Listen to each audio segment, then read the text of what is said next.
warm up. This is a great way to get started for your run, especially if you're just getting started into running. Having a warm up is a great preparation for your run and for injury prevention. We're going to start with a glute bridge. So if you can, bring your feet a little closer to you, wiggle your toes, make sure your whole foot is flat on the ground, weight in the ball of the foot as you lift your hips. Want to make sure that foot stays really, really flat, really relaxed, just like you want it in your run. So as you press down with your feet, feel how your hips lift up. This is called unweighting, and they should start to feel a little bit light, and you can add your hands. So press your hands and feet into the ground. Feel how nice and light those hips are. So you can activate the glutes by squeezing on the up. So squeeze the glute on the up, and then pull your stomach in to come down. So try that again. Squeeze your glutes to come up, pull your stomach in. What starts to happen is that's a natural response. So when you do that yourself, you're feeling the correct movement pattern. Squeeze the glute, pull your stomach in. Now, let go of asking the muscles to work and just do the movement. So press down with your feet as your hips lift up. Let's do 2 more like that. Lift and 1 more.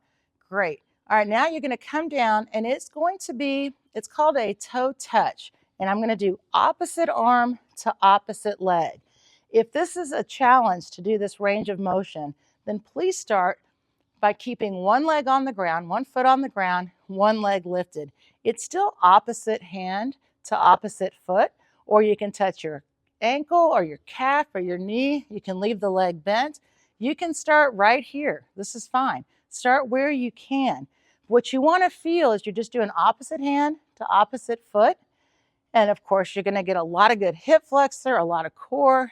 And again, because we use our arms for balance and running, it's a great idea to start with this opposite hand to foot. Okay, so again, if you can, full range. And we're just doing 10 reps. That's all you have to do. It's not about getting a strength workout. It's about waking up everything before you run. Now come up nice and easy, and we're going to do a seated hip opener. And you start with both feet flat, bring one leg in at a time. Please only go as far as you can. So this is one where you're going to get really comfortable with this quickly, but in the beginning, just feel where you are. So if your leg stops here, that's okay. Stop here, and every time you keep doing this, you'll have more motion. So that's what you're really doing this for, because your hip's a ball and socket, so we're getting a little rotation in the hip.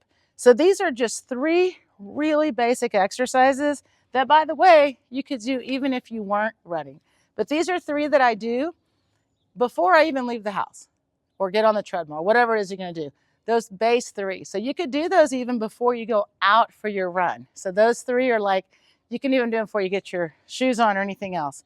All right, so once you've done those 3, then we're going to come up.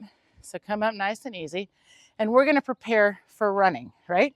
So I'm going to actually, well, I'll stay on the, no, I'll move the mat. So now I've done my base warm up.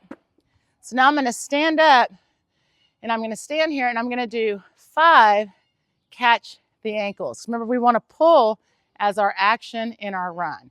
So 5 catch the ankles. Again, if you need to hold on to something for balance, hold on to something for balance. 4, 5. So that's my running action. Now, what's going to happen in running is there's going to be impact. So how do we get ready for that impact? Well, we start with our feet.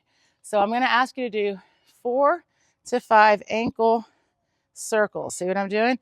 And then I'm coming out the other way. So this is a great way. So here I am. I'm going to stand up. I'm going to bend my knees. Again, wiggle your toes. Make sure your feet are nice and relaxed. Whole foot's on the ground.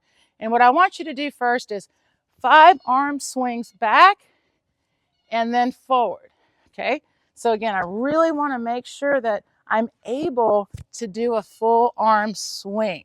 It's easy to get tight in the upper body. Okay, and then we're going to come back. Sometimes I talk and don't count. But again, we're just looking for 4 or 5 of these on either side, right? Just to make sure that I can swing. So once I've done my arm circles, what I want to make sure to do is feel comfortable with my running action, which is pulling my foot up. So hold on to something if you need to for balance, but I want you to pull your foot. catch the ankle, just 4 or 5 times on each side. So making sure that I'm really dialing in to my running action. Remember, it's that hamstring that pulls the foot up. Now I'm gonna get ready to run. So I'm gonna do first some elasticity. So I'm just gonna do hops, just barely enough to break contact with the ground. Great way to get the ankles ready. Now ready? Let's start pulling in place. Up, up, up, up, up, up, up, up, up.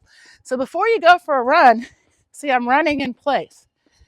So to start my run, all I have to do is lift my torso. So as soon as I lift up, I just keep pulling my feet to run. So you can actually do that a few times, that pulling in place and lifting up, and that's how you're gonna start running. To keep running, hold that lift up, remember to breathe, and keep pulling your foot. Have a great run.